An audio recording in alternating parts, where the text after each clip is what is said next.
Hey everyone, welcome to today's Explainer. We're going to be decoding the fascinating technological evolution of prehistoric India. It's an incredible story, really, tracing exactly how human society leveled up. We're talking about transforming from small nomadic bands surviving on just crude stones to these massive, sophisticated societies building entire kingdoms out of iron. It's all about innovation, survival, and the absolute power of human ingenuity. Let's jump right into it. Now, for those of you tuning in, especially you UPSC aspirants, mastering periodization is absolutely key to understanding ancient history. So here's our roadmap for today. First, decoding prehistoric India. Then moving through the long Stone Age, hitting the agricultural shift, exploring the copper transition, and finally arriving at the monumental impact of the Iron Age. All right, Section 1, Decoding Prehistoric India. Let's quickly establish exactly how historians actually study the ancient past when there's literally no written record.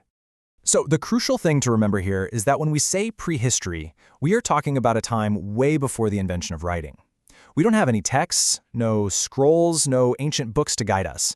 We're essentially walking into the dark, right? We have to rely entirely on physical, tangible evidence to tell the story of early humans and figure out how they lived, survived, and evolved. Because we don't have those written records, historians basically have to play detective.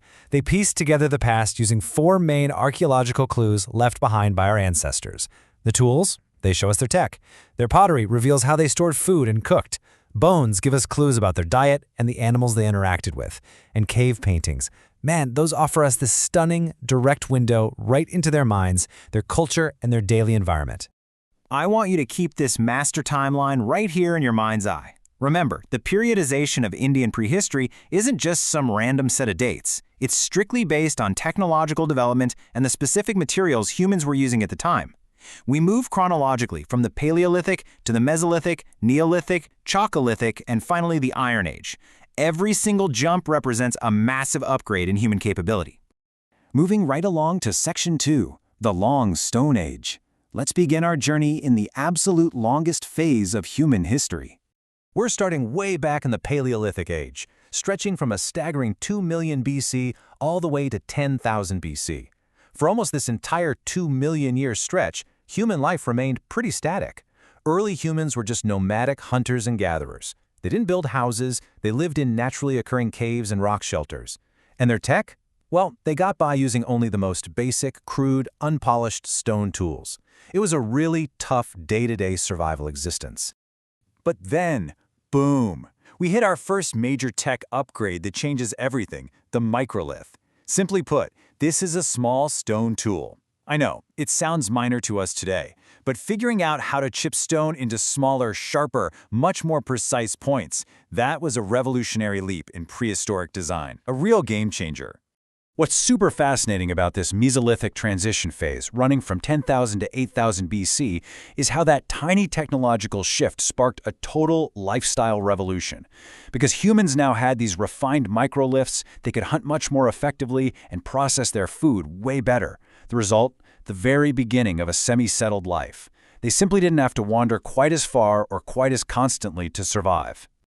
That sets us up perfectly for Section 3, the agricultural shift. This is where things get really interesting. Just look at the stark contrast of this shift, the move from the old Paleolithic way of wandering around with crude hunting tools to the Neolithic era of actually building permanent settlements with agriculture and domesticated animals. This is arguably the most important pivot in human history. It's the definitive moment we stopped just surviving in nature and actually started shaping it to our own needs. So how exactly did they pull this off? The Neolithic age spanning 8,000 BC to 4,000 BC was driven by another major material upgrade, polished stone tools. By taking the time to actually polish and sharpen their stones to a fine edge, humans finally gained the efficiency they needed to clear land, farm crops, and domesticate animals. This reliable food source is exactly what let them finally put down roots and build the very first permanent settlements. Next up, Section 4, the Copper Transition. We are officially stepping out of the Stone Age entirely, folks. Welcome to the Chalcolithic Age, roughly 4000 BC to 1500 BC. This is where humanity discovers metal. Introducing copper alongside those traditional stone tools sparked a massive technological leap. Copper is malleable, right? It can be shaped, melted down, and reused. This new material directly supported the growth of much larger villages. Plus, since communities were producing more diverse goods with better tools, we start seeing early trade systems pop up. People are actually exchanging resources across significant distances now. Now, copper was an amazing start, sure, but it was still relatively soft, which begs a really pivotal question for our timeline today. What happens to society when humans discover a vastly stronger, far more durable material? What happens when the tools become truly unbreakable? And that brings us to our final section, Section 5, the Iron Age Impact. Let's see how this builds into the ultimate game changer. Between 1500 BC and 200 BC, we hit the Iron Age.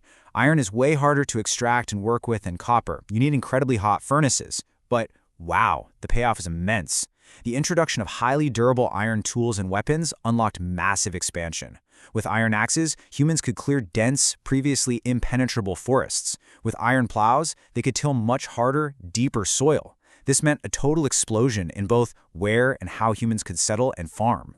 This brilliantly illustrates the climax of our prehistoric tech tree, the domino effect of iron. It's a very clear three-step progression. First, improved iron tools and weapons physically strengthen societies. Second, those iron farming tools directly and massively boost agricultural productivity.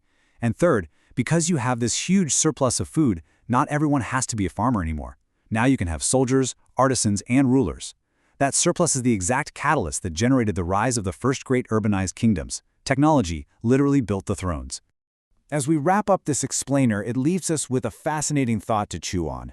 We've just seen how a simple, sequential shift from a crude stone to a polished stone to copper and finally to iron literally reshaped human destiny and birthed complex civilizations. It really makes you wonder, right? What are the iron tools of our era? If upgrading from stone to iron built ancient kingdoms, how are the materials we invent today dictating our own future? Thanks for joining me on this deep dive. Keep analyzing those timelines, and I'll see you in the next explainer.